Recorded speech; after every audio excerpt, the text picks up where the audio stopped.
छत्तीसगढ़ी लोक कला मंच चंदा के अंजोर, ग्राम चार भाठा, तहसील गुंडरदेही, जिला बालोद। कार्यक्रम हेतु संपर्क करें संचालक पालेंद्र कुमार सोनवानी। संपर्क सूत्र 7999520856।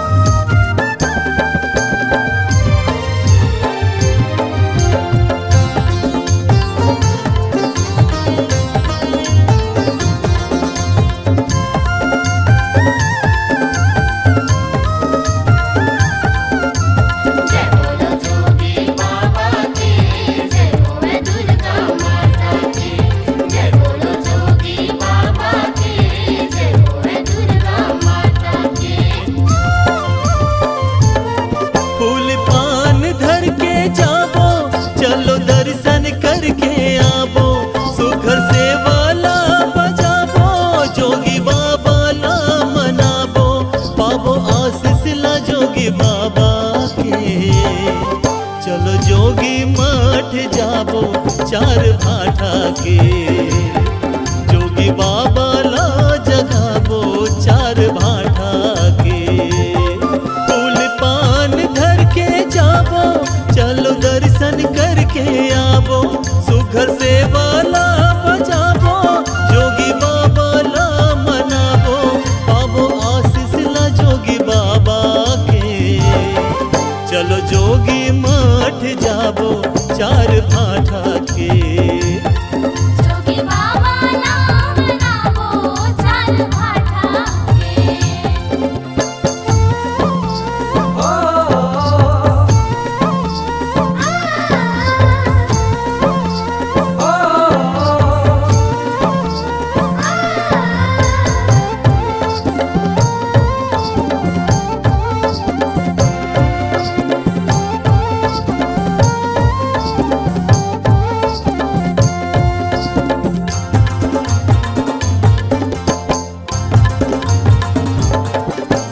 जी हाँ विराजे है जोगी बाबा, मन माधुनी रमाए जी, मन माधुनी रमाए जी।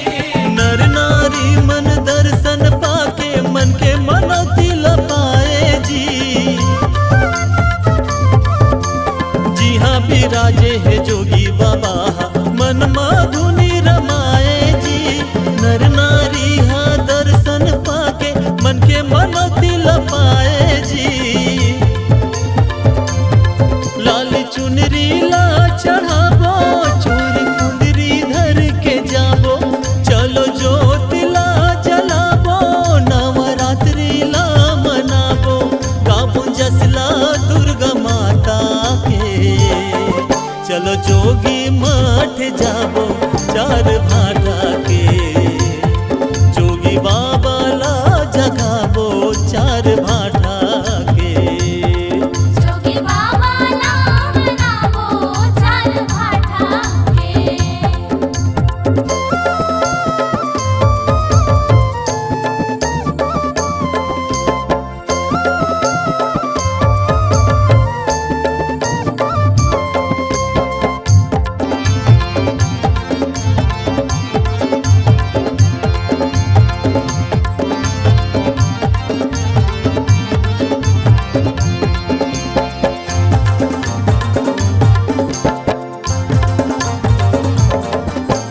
सरग बरोबर लागत है दीदी, भूया चार भाठा के, भूया चार भाठा के। धाम है यहाँ जोगी बाबा के, मंदिर है दुर्गा माता के। हाँ सरग बरोबर लागत है भैया, भूया चार भाठा के, धाम है यहाँ जोगी बाबा के, मंदिर है दुर्गा माता के।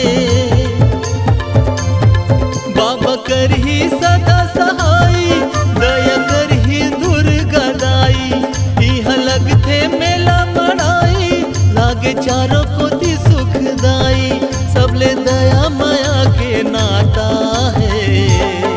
चलो दर्शन बर जाबो जोगी बाबा के।